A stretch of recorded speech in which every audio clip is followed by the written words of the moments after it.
शोले हा भारतीय चित्रपटसृष्टीतील एक ऐतिहासिक आणि अत्यंत यशस्वी चित्रपट आहे.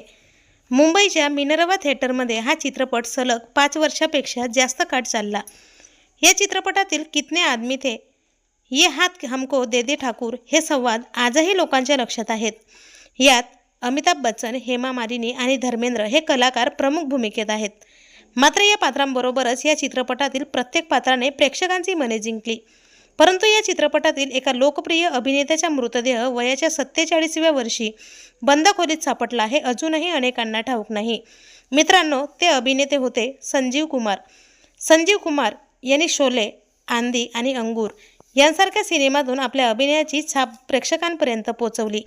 अभिनेते संजीव कुमार हे एक असे अभिनेते होते ज्यांनी नेहमीच त्यांच्या वयापेक्षा दुप्पट अभिनेत्याची भूमिका साकारली.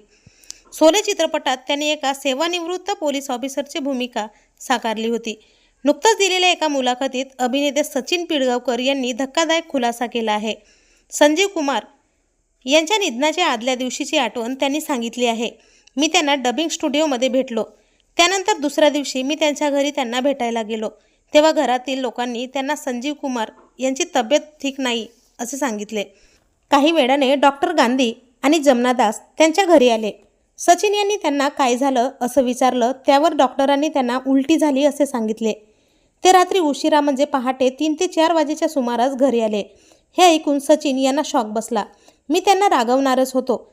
यानंतर सचिन पिळगावकर जवळपास अर्धा तास बाहेर थांबले.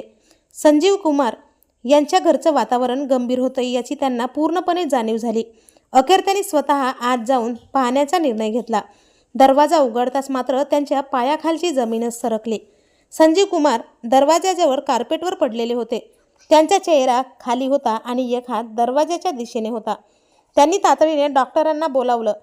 त्यांनी तपासणी करून सांगितलं की संजीव कुमार आता या जगात नाहीत. त्यांचे निधन हृदयविकाराच्या तीव्र झटक्याने झाले होते. त्यांच्या अकाली जाण्याने हिंदी चित्रपटसृष्टीसह अनेक चाहत्यांनाही मोठा धक्का बसला होता. तर तुम्हाला शोले चित्रपटातील संजीव कुमार यांची भूमिका आवडली होती का? कमेंटमध्ये नक्की सांगा.